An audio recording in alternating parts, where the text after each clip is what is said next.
How terrorists' U.S. coalition turned Raqqa into biggest mass grave in Syria. Raqqa, a Dresden of the 21st century, still remains in ruins almost a year after the U.S.-led coalition's bombardment of the city. A lot of mass graves are still being found in Raqqa province. However, the biggest mass grave is the city itself. Zahaho, the director of the Syrian Office of Forensic Medicine, told Sputnik. Raqqa has turned into a massive collective grave after being vandalized and looted by terrorists and then razed to the ground by the U.S.-led coalition.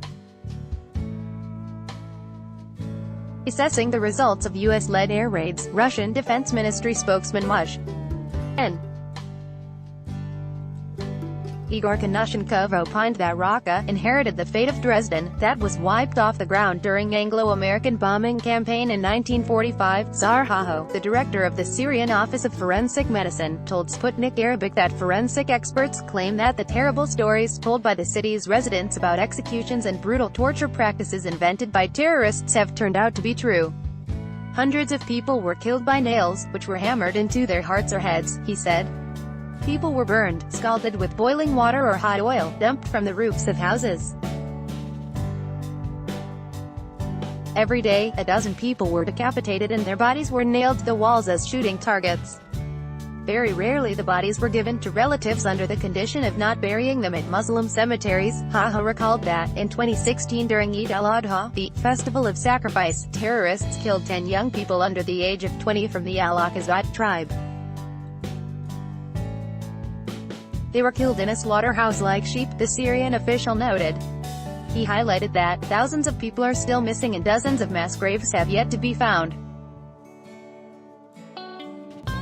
According to Zahaho, the deceased had fallen victim to Daesh *, ISIS, ISIL, Al-Nusra Front *, and other terrorist organizations.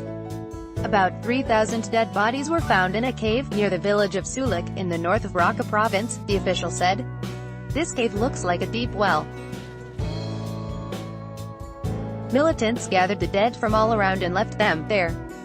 The bodies of children, the elderly, and even a groom with his bride, who were executed on their wedding day, were found there. Zahaho noted that a lot of mass graves were discovered near prisons and hospitals. In 2017, 381 people, including women and children, were executed in the National Hospital of Raqqa.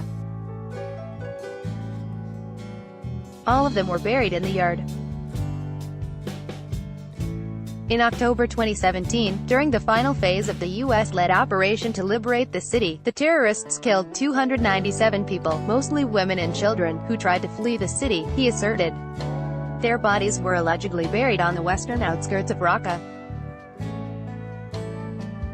However, Raqqa's largest mass grave is located in the very center of the city. This is the debris of buildings, under which lie the victims of the American coalition's bombing operation, Zahaho emphasized.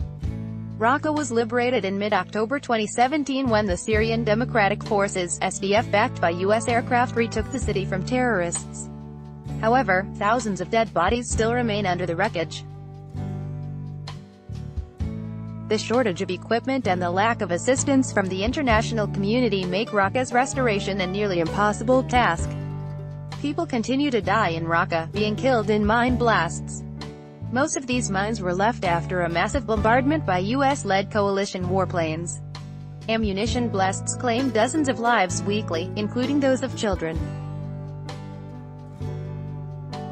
The Syrian civil war, which started in 2011, involves a vast number of extremist Islamic organizations and regional players. The U.S. kicked off its invasion of Syria in 2014 without getting any approval from the legitimate Syrian government or the United Nations. In 2015, Russia stepped in after an official request from Damascus. Daesh, ISIS, ISIL, Al-Nusra Front are terrorist groups banned in Russia.